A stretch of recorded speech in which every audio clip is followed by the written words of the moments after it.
All right, class. First off, as always, good day. I'm glad you're here. So, today's lesson, we're going to look at interest rates, fixed and adjustable. What does that mean? We're going to be looking at some ways to clear out debt. We're going to talk about loans, like what does subsidized and unsubsidized mean? And we'll be looking at APR. When you look at cars and stuff like that, we'll be looking at that. What does it mean? How, if it's at a certain percentage, is that good, bad? Okay, that's what we're looking at today. So here's your warm up picture. So, what do you think this artist is trying to say about college and debt? Okay, so if you look at the older guy, if you look at his shirt, it says college, and if you look at his backpack, you can see where it says the word debt. Okay, so what do you think this artist is trying to say? Okay, so pause the video, write your response, because we're moving on in three, two, one. All right. So last week we were talking about debt. Okay. Now, there are two ways I want to show you on how you can get rid of debt. Now, the first one, it's called debt stacking. Okay. Um, it's a pretty interesting way to get rid of debt, and it requires several things. One, organization. Two, discipline, strong discipline. I should say that. And three, it really requires a sacrifice from you. Okay. So basically, this is how you do it. You take all your debts, everything you owe money to, credit card, car loan, rent, whatever, mortgage, whatever it may be. All right. You put the one that you are about to pay off, you're really close. You put that one on top. Then the next closest one you're almost paying off, you put it second. And then third and fourth until you get to the one that it's a big one. It's going to take you years to pay off. Okay. So what you do is this: once you pay off the first one, right, whatever it may be, instead of saying like, "Oh, I'm gonna use save that money, put it in my pocket." No, no, no, no, no. What you do is you take that money and you add it to the next bill. So let's say the second bill. Let's look at the chart right there. The second bill you've been paying $353, right? Now, the first bill was 220.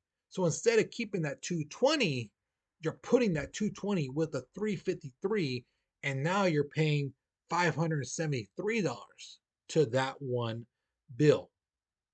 Now, all the rest of the stuff you're still paying the same. It's just that now that top one now, right? The new top one is now getting the old money that you put in that the one you just paid off and what you usually pay. So then all of a sudden, now that you put that 220 in there, now that debt's going to go away faster. And let's say you cancel out that second bill. Okay. Now you go to the third one. And again, you don't keep the money from those two, let's say, credit cards that you paid off. No, no, no. You put it into the next one. And that way, the number of how much money you're putting in to each one is getting bigger and bigger to the next one. So you're able to pay off these bills faster and faster and faster. But at the same time, if you notice, if you look at the little chart, the red number stays the same. You're still paying the same amount, but you're just putting it into the next bill after you paid off the other ones. So whatever money you used, you're putting into the next one.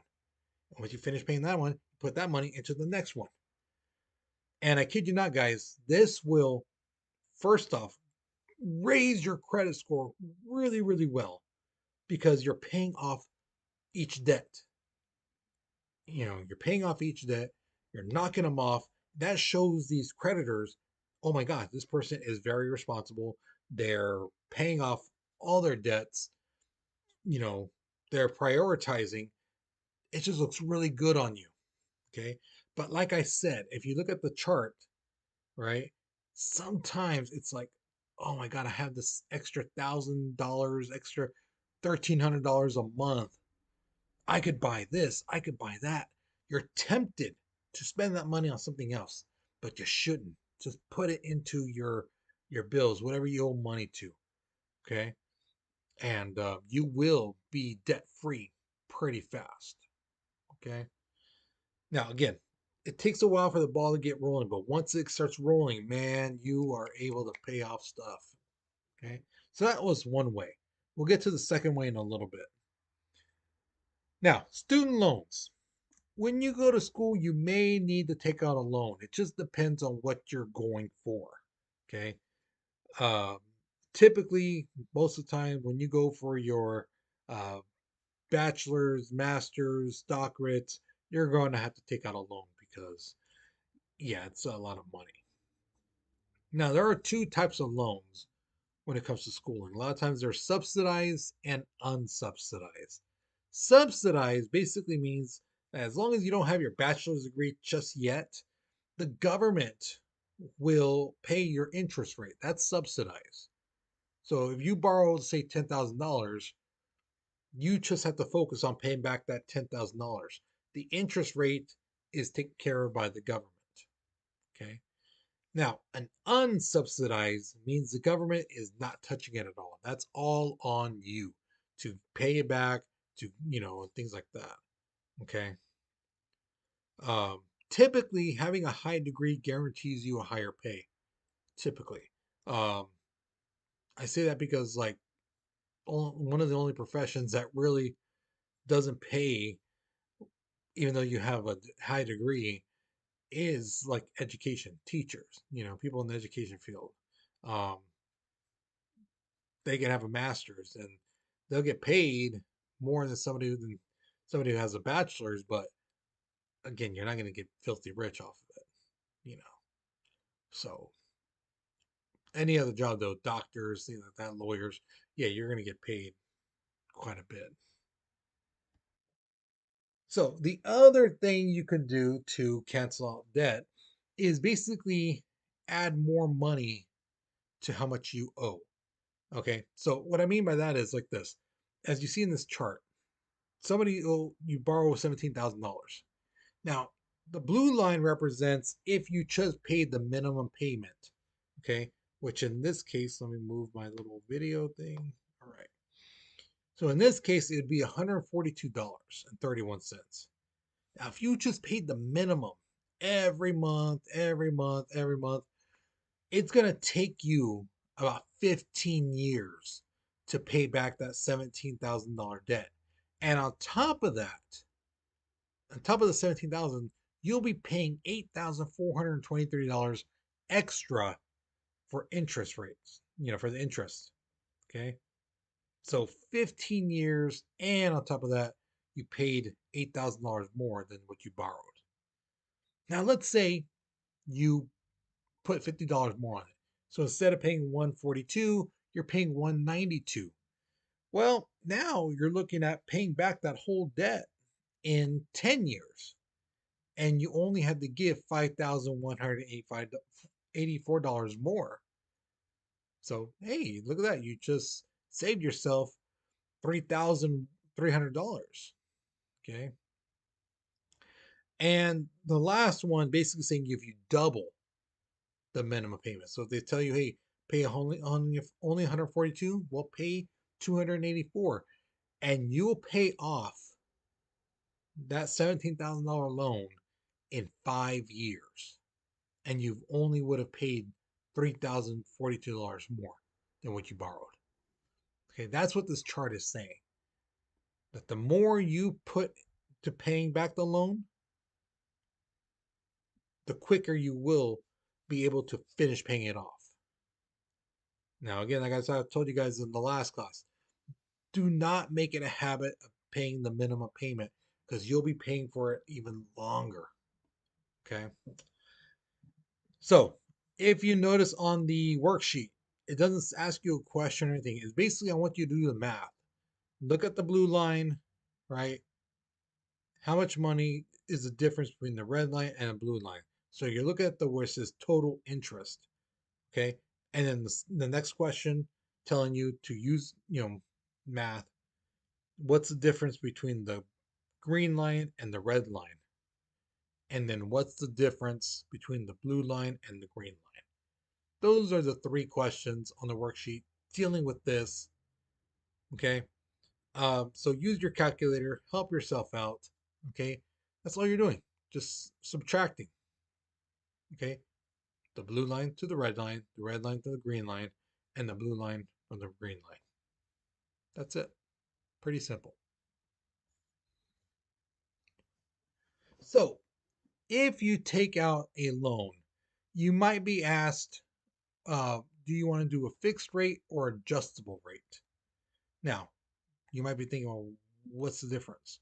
Well, a fixed rate is a rate that doesn't change for the entire time you're paying back that loan. If you choose to do a fixed rate and they say it's at 8%, it's going to stay 8% all the way through. Okay, there's not going to be any changes. Whether the economy goes really well, really bad, doesn't matter. It's the same. Adjustable rate is a rate that changes either monthly or quarterly. Quarterly means every 3 months. Um, and it all depends on the economic conditions. What does the federal government say and stuff like that? So are they going to raise the interest rate? They're going to lower it, things like that. Okay. So when's the opportune time for each one? Well, it's like this. If you plan on paying off something and you know it's going to take a long time, like paying off a house, you know, that's usually a really big one. You can do a 15-year, 25-year, 30-year, plan, and you really want to go with the fixed rate. Okay, you really want to go with the fixed rate because if you don't and you say, oh, it's going to take me 15 years minimum to pay this off, and then you choose the adjustable rate, well, sometimes you'll have to be paying 2,000 some dollars. Sometimes it'll be a couple $100. But chances are it's going to be, well, if it stays up here, it's going to stay up there, and you're going to have to pay it, or you're going to lose your place. You know, whereas a fixed one, you know how much it is every month, no matter what, it's still the same. You know, so it's a little bit easier way that way for long term stuff. Now, if it's a short term thing, like you already have the money to pay it back, right? Hey, 2 payments and I'm done. Then you may want to consider an adjustable rate. But that's only if it's lower than the fixed rate that's being offered. So they say, hey, here's a fixed rate at 8%, and then here's an adjustable rate at 4%, you know, and hey, I'm going to pay it off um, in 2 months. Maybe you should get the adjustable rate because it is lower. The interest rate's going to be really low, you know. The next month it might go high, or if it's a quarterly, then hey, it's going to be, you can finish off in 2 months, then pay it in 2 months. That way you don't have to worry about a low interest rate. Okay. But like I said on the tip there, check both interest rates. See what works best for you. And then from there, decide how long am I going to take to pay off this loan. Now, there's a thing called APR. Some of you guys may have heard this when it comes to cars. APR means annual percentage rate. It's a broad measure of the cost of borrowed money than the interest rate. Okay. Now, if you have excellent credit, and we're talking excellent, you can get an APR rating of 10.3 to 12.5. If it's good, somewhere between 13.5 and 15.5. For you guys just starting off, you could see the average, which is 17.8 or 19.9. Typically, as again, just starting off, you have little to no credit history, some of that. You might get like a 24%, 25, somewhere around there. That's typical. But if you have a really bad credit rate, 28.5, 32%. Now, here's the thing, this is where a lot of people mess up when it comes to the APRs, and this is where they get trapped because they already signed the paperwork and stuff like that for this car. Sometimes these car places will say, oh, you get an APR rate of 3%. So your mind goes, oh, wow, 3%, that's really low. No, here's the thing. Remember, APR means annual. That means a whole year. So you have to take that percentage and you have to times it by 12. So 3% times 12, that's 36. That's really bad. Because remember, poor credit, the low or the typically goes up to 32%. So if you got one at 36%, that's bad. Now, if they say, oh, it's 0.9%, okay, zero point 0.9 times 12, that's 10.8. That's really good, you know. So that's where they get you. That's where you got to know what you're talking about. You got to know, do your research on stuff, you know. So that's why, uh, like I tell students, you guys, go with somebody if you're going to buy a car who knows what they're talking about, not just about the car, but about the finances as well. You know, so that way you won't be swindled or the wool won't be pulled over your eyes. You'll know, hey, that's a good rate, that's a bad one. I know my credit score, and I should be getting this area, not over here, which is higher. No. Okay.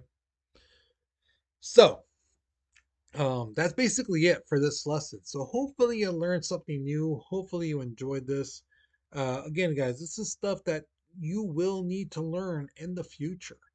And I've had quite a bit of faculty members come in and just basically stop and go, "Oh my gosh, I didn't know about that," or "Oh yeah, I know about that now because I messed up in life in my 20s and I'm still paying for this stuff again." And these are educated people at our school and they fell for it back in their 20s. And I don't want that for you guys. So again, take notes, keep this information in the back of your head because again, you are going to need it. All right. So, you guys, you take care, you be safe, and I'll see you guys later, okay?